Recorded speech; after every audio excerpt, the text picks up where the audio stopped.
Chapter 2. Mr. Struthers. Mr. Struthers leaned back against the brick at the corner of the building on the opposite side of the tracks from Chaz and Abby.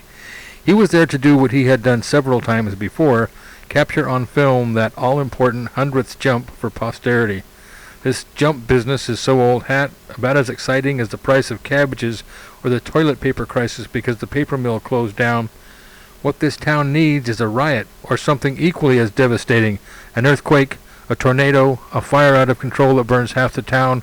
Now those would be photos worth taking, Tucker Struthers thought to himself. Looking around, he saw all kinds of people he knew. Families, relatives, and friends of the jumpers, along with the locals, made a respectable crowd for something as stupid as this jump business. That would be over in a second. The other side of the track was covered by the paper's cub reporter, who at least could run a camera and get a decent photo without a screw-up. That was good, because the distracted Mr. Struthers couldn't help notice Abby Finch and her son Spaz or Draz or something like that as they set up their chairs. That boy of hers really had her going, acting out his teen angst, rage without range, anger without management, passive-aggressive behavior, or whatever tripe you called it. A good right cross and toe the line, or you're gone, out on your ass. That's all I needed. He rubbed his jaw subconsciously, remembering the only time his father hit him in his youth. That was the first and only time the lights went out in his life. Despite the suddenness of the lights going out and the sore jaw later, the wake-up was one of the most remarkable, nerve-tingling experiences he had ever had in his entire life. The only thing that came close was being close to a woman in a very familiar way. Maybe that Finch woman. Maybe. He looked up again to see her tuck her culottes between her knees. She looked up, then nodded and smiled in his direction. Now what do you suppose that means? Tucker asked himself. Tucker, he wants to, glancing in her direction again. What's she doing now? She had torn off a box top or something, and was furiously writing something while glancing up at him, then glancing down and scribbling some more. She crumpled the note into the palm of her hand and quickly waved her hand at him in two little shakes as she let the note fall on the ground, followed by another nod and a smile. Well, would you look at that? Looks like it's going to be a good day after all. Lucky Tucker's going to get to, was all the time he had to think as the shrill and loud of the train whistle drew his attention to the speeding locomotive and away from Abby Finch's legs. He took a quick last puff from his cigarette, marble-shot it into the gutter with his middle finger, and raised his camera to his eye to get a focus. The train was about a quarter-mile away, and he had plenty of time to fool around with the sighting of the picture.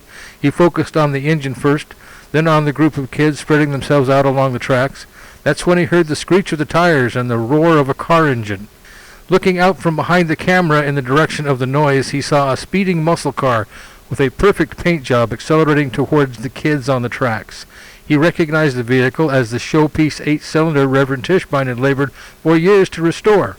He recalled taking a picture of Tishbein and the junker he bought for $150 some 17-odd years ago. Who was behind the wheel, Struthers thought.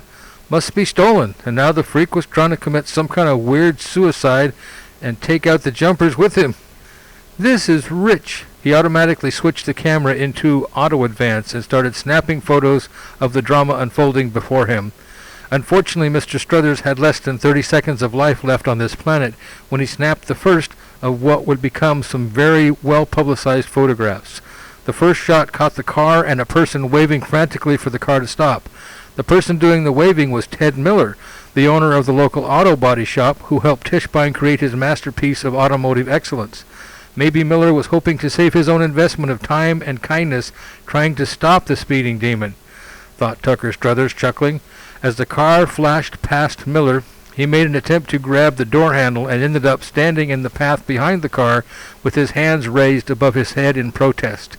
The second shot caught the car racing past spectators who followed Miller's cue and raised their arms in protest. It almost looked like a perfect wave commonly practiced at athletic events where the stands filled with people synchronized their movements to create the effect. The picture was filled with the expressions of the people from surprise to disgust, and he even caught the scratch smoke from the tires. Did the thief put glycerin on his tires to make all that smoke? This shot also caught the kids looking at the car. Maybe the cub reporter on the other side of the tracks was lucky enough to have caught the train and the kids together in one shot, because Struthers didn't have the angle to catch them all from his vantage point. "One can only hope," was the statement Struthers made to himself as he brought the camera into focus and caught the car on the ramp leading to the intersection. Breathless with excitement, Tucker Struthers saw the train, the kids, and the car all in his viewfinder of his camera. The kids were now focused on the train, and not one of them was looking at the car. "This is great!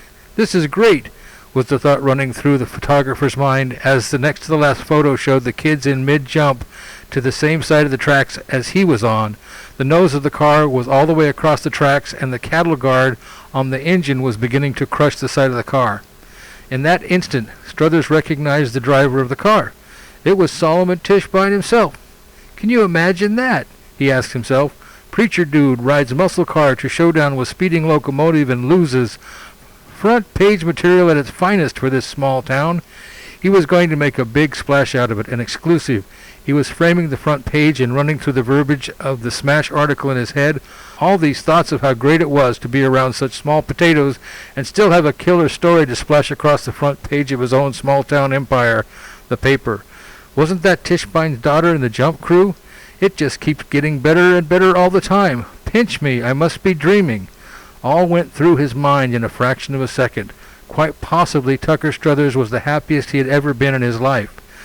That thing with Abby Finch and her fidgeting got the old motor going. Don't know what that is all about, but I like the direction it's going, Tucker thought. I can hardly wait to see what the hell she wrote on that scrap of paper later. He hoped it would be a very explicit invitation and a contact number, or it wouldn't be worth all the intrigue and adventure these things can be. Then, the unexpected bravado of Tishbein. What the hell did he think he was going to do behind the wheel of that car, he thought. Maybe things at home were a little more crossed up than anyone ever let on at the good Reverend's house. Maybe Tishbein thought, I brought her into the world, I can take her out, was his reasoning. Maybe it was just an act of desperation, and this was the result of a mind that had snapped. Consequences be damned, I must do this to save the baby, chuckled Struthers. Wonder what the missus thought of that.